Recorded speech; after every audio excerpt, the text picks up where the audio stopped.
तालुक्यातील केळी उत्पादक शेतकरी आज अक्षरशः दुहेरी संकटात आहे। एका बाजूला करपा रोगाचा प्रादुर्भाव तर दुसऱ्या बाजूला बाजारभावाचा घसरलेला आलेख, या दोन्ही संकटांनी शेतकऱ्यांचे मस्तक झुकवले। गेल्या वर्षी नवरात्रच्या सुमारास केळीला 2800 ते 3200 रुपये प्रति क्विंटल भाव मिळत होता, तर यंदा केवळ 300 ते 500 रुपये दरम्यानच भाव आहे। इतक्या कमी दरात केळी विकल्यास उत्पादन खर्चही निघत नाही, उलट नुकसानच होते।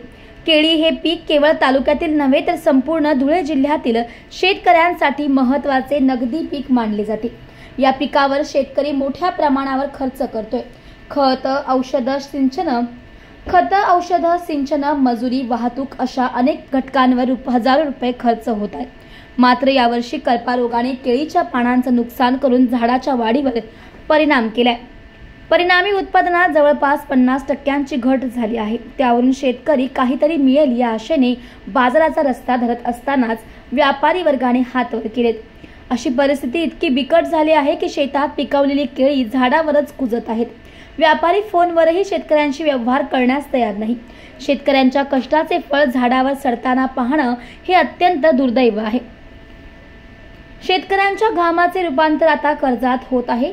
केळी पिकवण्यासाठी घेतलेले कर्ज परतफेडीची मुदत आली, पण उत्पन्न शून्य असल्याने बँका वसुलीसाठी दबाव टाकतात।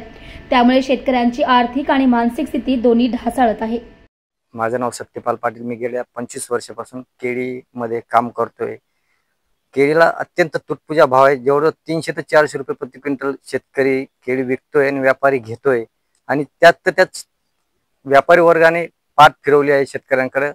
केळीचा घड अक्षरशः झाडावरतीच पिकू लागलाय। याला कारण आहे की शेतकरी आणि व्यापारी यांचा समतोल होत नाही भावामुळे। तर याच्यातून शासनाने कुठला तरी एक तोडगा काढावा, नाही येणारी दिवाळी ही शेतकऱ्यांवरती दुहेरी संकट निर्माण करणार आहे। त्यात आपण बघू शकता की अक्षरशः झाडावरतीच केळी पिकू लागली आहे। तर शासनाने याकडे लक्ष दिलं पाहिजे।